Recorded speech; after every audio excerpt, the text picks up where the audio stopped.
Kung alukin ka ng 5 milyon kada taon, handa ka bang magtrabaho rito? Walang signal, walang internet, puro karagatan lang at walang katapusang dami ng isda.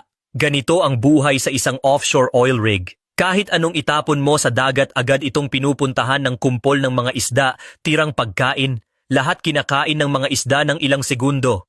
Pero bukod doon ang tanging kasama mo ay ang mga katrabaho mong kasing bagot mo rin. Maganda nga ang pagkain sa platform.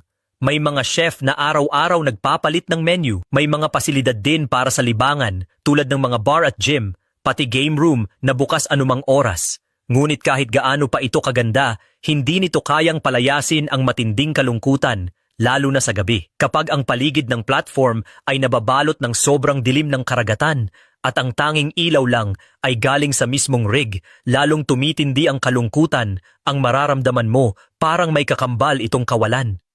Dito marahil 2 bagay lang ang maaaring magbigay sa iyo ng kahit kaunting saya, ang pagsandal sa railing habang pinagmamasdan ang napakagandang paglubog ng araw at ang makita ang malaking sahod na pumapasok sa account mo tuwing buwan.